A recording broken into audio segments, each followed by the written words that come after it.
All right, everyone. Hillary Clinton lacks all self-awareness. She is, in fact, the perfect face of the Democratic Party because basically they lack the same thing. Hillary Clinton came out the other day. Now, this is in the wake of her comments about Sanders saying, well, nobody really likes him, and they were taken somewhat out of context. It wasn't like she said that just explicitly on its own. She was saying he's a dour, humorless individual that others find difficult to get along with because he's all work all the time and he's very self-righteous. She's correct, objectively correct. You don't need to like Hillary Clinton to understand that fact. All you have to do is have spent any time at all watching Bernie Sanders speak, any time around him. Dude never smiles. Dude never talks about anything but his, youth revolution that he's been trying to wage since the fucking 1970s and never had any success with. Here's the thing, though. Hillary Clinton came out. And she said, well, I think that I would beat Trump if I ran again today, and I'm feeling pressure to run. She keeps doing this, and you know what it is? I don't think she intends to run. I think she intends to sell books and speaking tours. I think she just wants to be in the news, and she knows that if she just sort of kind of teases the idea of maybe kind of sort of possibly running, it makes her money. And so she's gotten addicted to it like a Clinton would. It's like snorting coke for her. Every time she comes out and gives an hour-long interview, she makes a six-figure sum. They pay her for the interview. She gets extra book sales. People give her free publicity and talk about her, and she sells more should have been her 2016 caps and stupid shit like that. And she gets attention, and she loves it because she's Hillary Clinton. That's what I think is happening. I still disagree with H.A. Goodman and others who think that she'll run. The literal cutoff for registering in most states was months ago. She never registered for most of these states. She's incapable of actually being on the ballot in most of the states that will vote. She's not capable of doing it. Now, some people are saying, this is the funny part, well, there will be a contested convention and no one will have the clear delegates, and at that point she can swoop in and take it because they can do whatever they want. That's true. They could also decide that I should be the Democratic nominee. They could also decide that you, if you're a U.S. citizen at least, should be the Democratic nominee. They could nominate Mickey Mouse. They can do whatever they want. Why would it be Hillary Clinton? Can anyone provide me with a logical reason why Hillary Clinton would be considered by the delegates, regardless of what happens? Let's say you've got an even three-way split, Biden, Sanders, Warren. Nobody can decide what to do. Oh, I know what we'll do to compromise. We won't nominate any of them. Therefore, 100% of Democrats will be pissed at the DNC. Going into an election, we're probably going to lose at that point anyway, just by having a close convention. Because it's going to get so goddamn messy, let's just ignore the will of 100% of Democrats instead of most Democrats.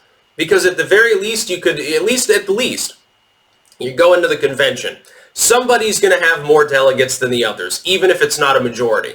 It wouldn't make any sense to give it to anybody else.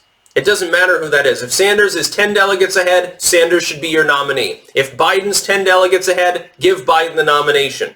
What you do is you pressure them to take whoever was in second on as their running mate. Now, this probably means you lose, because probably it means that a geriatric incoherent neoliberal will be running alongside a geriatric incoherent socialist. That's not a recipe for success, but at least it's the will of most of the Democrats, bringing Hillary Clinton in. Jesus Christ, what are you fucking smoking? It'd be a terrible idea to do that. That'd be the worst strategy ever. Okay, yeah, actually, maybe they'll do that because the DNC lately hasn't been good at strategy. Yeah, maybe you're right. Maybe H.A. Goodman's actually correct, just because the DNC is so fucking stupid. I still don't think so, though. I think that she's out. I mean, come on, at some point you gotta call it quits, even if you're a Clinton. At some point you gotta call it quits, but you know what she doesn't have to do? She doesn't have to quit being big in the news cycle. Look, she can steal the news cycle away from the people actually running anytime that she wants to. She probably finds it amusing. But she still lacks total self-awareness. No, Miss Clinton, you would not win against Donald Trump. You'd be hammered into the ground. Mainly because the Democrats would never congeal behind you. You had a large proportion of Democrats were like, yes, we're with her, we're ready for a female president, blah, blah, blah, orange man bad in 2016. How many of those people would be excited this time around? Then I see some of the black pillars out there pretending that Trump doesn't have the same fervor that he had before. Dude, his approval rating's higher than when he ran before. The number of people that like Trump is higher now, yes, partially due to economic concerns and partially because the Democrats keep imploding. It is extremely funny to say, like Gab, you know, the Torba there, rambling about my demographic winter. Yes, because a few years have made the difference. Now no Republican will ever win again. Well, I'll take that bet up, dude. I'll take that bet. I think that he will be reelected. I mean, again, barring some calamity, he could have a heart attack. Trump could have a heart attack tomorrow. He could drop dead tomorrow. Something like, oh, the economy could collapse tomorrow. Those things would stop him. You think that the Democrats, though, can? On their own, I mean, without help. I don't think so. I don't think Hillary Clinton could stop him if she got in.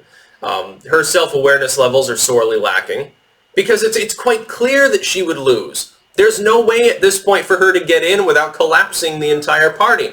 Arguably, that'd be a good thing. They lose in 2020, maybe they get some balls, they kick the socialists aside, go back to being a sane, reasonable party that's not saying it wants to abuse people like me, and then maybe they can get elected. Like, think. Right now, arguably the front runner in some states is Bernie Sanders. Here's a man who has never yet been pressured by the legacy media to explain his mathematical capabilities.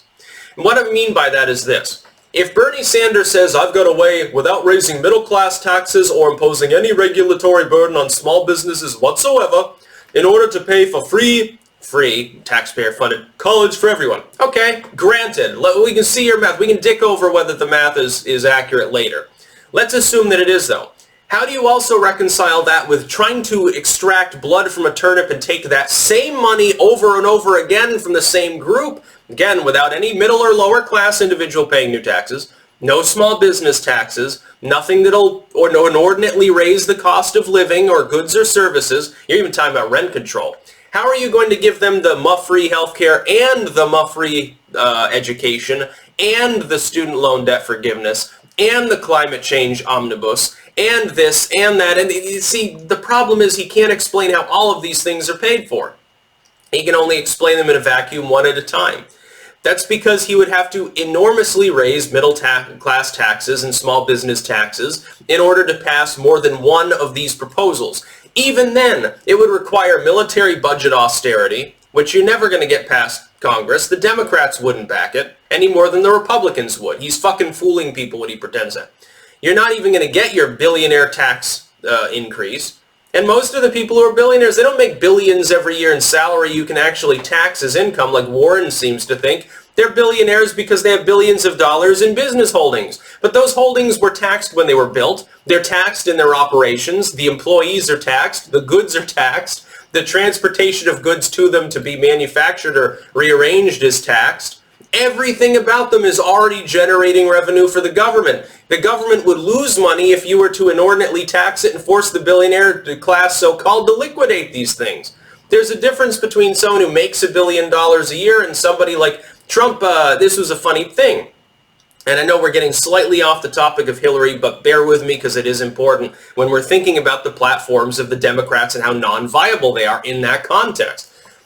We've hit a case here where, for instance, when Maddow, years ago, she came out and pretended she had a big bombshell because she had a couple years of Trump's tax returns. She was chuckling about the fact that he only made $100 million or something like that after taxes. But that's what the billionaire class does. They don't make billions every single year. They have billions in holdings that make them additional money that they've already built. They've already paid their dues on. They paid for the materials. They paid taxes for the labor. They pay employees who in turn pay taxes. They pay business taxes. They pay property taxes. All of these other things are already taxed at high levels.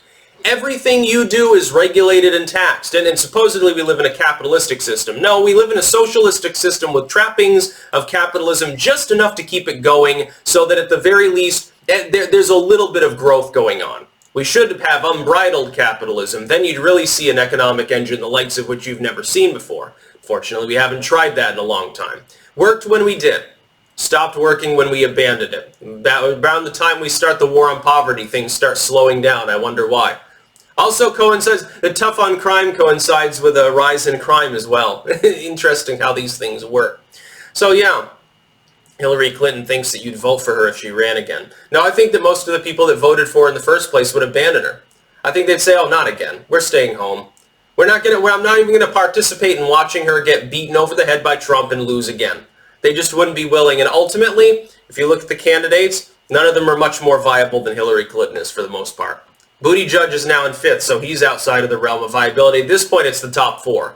It was the top 6 early on, then the top 5. Now you move to the top 4. Bloomberg is now the bottom of viability. He's rising right now. He's almost at 10%.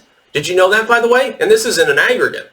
It's because he's playing a long game where he's just grinding everyone else under with ads. He's saturating Super Tuesday states with ads and hoping to come in 2nd or 3rd place in some of these states to rack up delegates to be a kingmaker. He might be very wise in doing so. It'd be very funny if he were someone's running mate by force. That's about all. Peace out.